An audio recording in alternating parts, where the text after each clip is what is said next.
උසස් පෙළ විෂය නිර්දේශයේ එන දයාසේන ගුණසිංහන්ගේ රන්තැටියක කඳුළු නම් පද්‍ය පන්තියෙන් විස්තර කරනුයේ සිය දරුවාගේ වියෝවහෙවත් මරණය නිසා පියා තුළ ඇතිවන්නා වූ ශෝකී හැඟීම් සමුදායකි.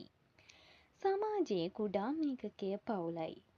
පවුලේ සාමාජිකයෙකු වියෝවීම හෙවත් වෙන්වීම කුටුම්බෙහි අසතුටට ප්‍රබල හේතුවක් වන්නේය. දයාසේන ගුණසිංහන්ගේ නුවදිමි සිදුහත් කාව්‍ය සංග්‍රහයේ එන එතෙරට ගිය පොඩි දුවට යන පද්‍ය පන්තියෙන්ද කුටුම්බය තුළින් දරුවෙකුගේ වෙන්වීම පැහැදිලි කරයි. නමුත් රන්තැටියක කඳුළු පද්‍ය පන්තියේත් එතෙරට ගිය පොඩි දුවට පද්‍ය පන්තියේත් ඉස්මතු කෙරෙන සමාජ යථාර්ථය දෙආකාරය. කෙසේ නමුත් මෙහිදී එතෙරට ගිය පොඩි දුවට යන පද්‍ය පන්තියේ සමාජ යථාර්ථය පිළිබඳ සාකච්ඡාවට බඳුන් වේ. දයාසේන ගුණසිංහ කවියාද නිදහස් කවියේ දිවන තරංගයට අයත් වෙයි. ඔහුගේ සමාජයේ යථාර්ථය ඉස්මතු කෙරෙන නිර්මාණ ලෙස රන්තැටියක කඳුළු, නොඅදිමි සිදුහත් දොරමඩලාව වැනි කාව්‍ය සංග්‍රහයන් පෙන්වා දිය හැකිය. මොහු සමාජ විරෝධී ආකල්ප දැරූ කවියෙකු ලෙස හඳුන්වයි. සමාජ යථාර්ථයේ වඩාත් හොඳින් ඉස්මතු වන ආකාරයට භාෂාව භාවිත කර තිබේ. එතෙරට ගිය පොඩි දුවට පද්‍ය පන්තියෙන් මූලික වශයෙන් ඉස්මතු කරනු ලබන්නේ දරුවන් පිටරට විකිණීම නම් වූ කටුක සමාජ යථාර්ථයයි. දයාසේන ගුණසිංහ කවියාට මෙම කවි පන්තිය රචනා කිරීමට පාදක වන්නේ අපේ රටේ දරුවන් සිව් දෙනෙකුට සීඩනයේ මවුපිය සෙනෙහස ලැබීමේ වාසනාව උදා වී තිබේ යන පුවත්පත් වාර්තාවයි.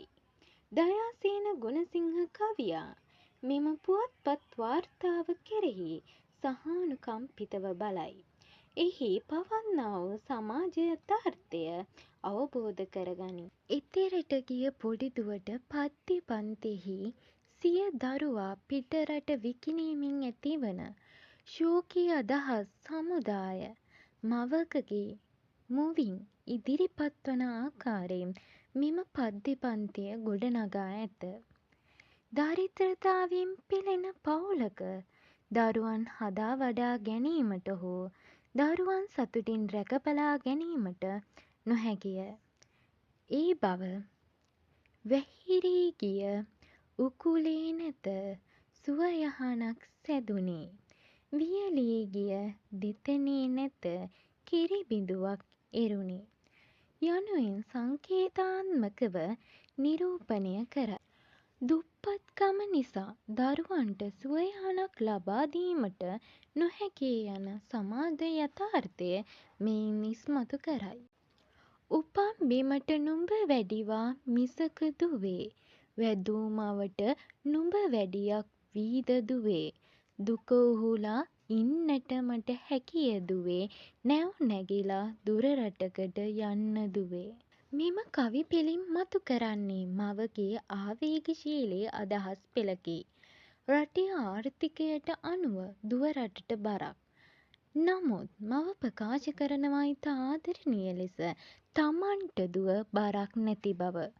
දුව විකුණන්නේ මවගේ ආදරේ අඩුකම නිසා නොව මේ දිළිඳුකම නිසා බව අවධාරණය කරයි. නමුත් මව කියනවා ඒ දෙක උහුලන් එන්නම් දුර රටකට යන්න දුවේ කියලා.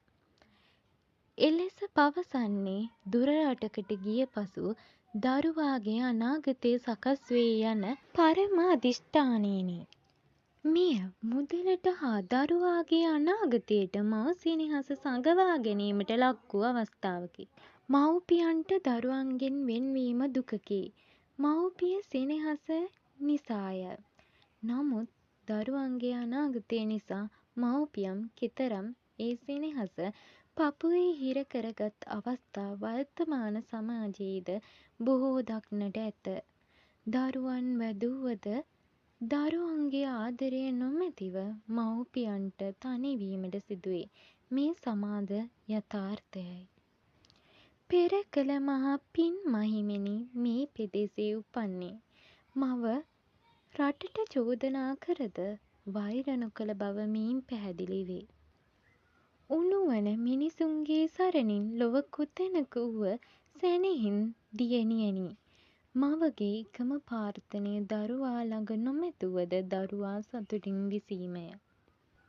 මව කෙතරම් මෙම සිද්ධිය සාධාරණීකරණය කරන්නට සැදුවත් මවගේ පපුවේ හිර කරගත් දුක පිළිබඳ සිතියම් පොතින් ලොව විමසා බලන සඳ කඳුලක හැඩය මහ සයුරේ දකීවිද.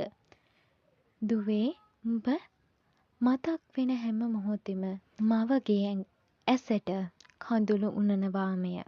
එයයි මාතෘ සෙනෙහස. දරුවෙකු මවුපිය සෙනෙහස ලැබිය යුතුය. මේ නිසා මවුපියන් බොහෝ විරහ වේදනාවට ලක්වේ. මවුපියන්ගේ මුළු ජීවිත කාලයම මේ නිසා දුකින් ගෙවීමට සිදුවේ. වර්තමානයේදීද කොතෙක් මව්වරුන් විසින් දරුවන් මගතොට දමා යෑම දැකගත හැකිද? එහිදීද මවුපිය සෙනෙහස අඩුවක් නොමැති අවස්ථා ඇත. එයට මූලික හේතුව වන්නේ දරිද්‍රතාවයයි. මේම දරිද්‍රතාවය නැති කර සමාජයේ සෑම කෙනෙකුටම තමන්ගේ පවුල සමග වාසය කිරීමට හැකි ඉඩපස්ථාවක් සැලසීම නම් වූ සමාජ යථාර්ථය මෙම පද්‍ය පන්තිය තුළින් පැහැදිලි කරයි.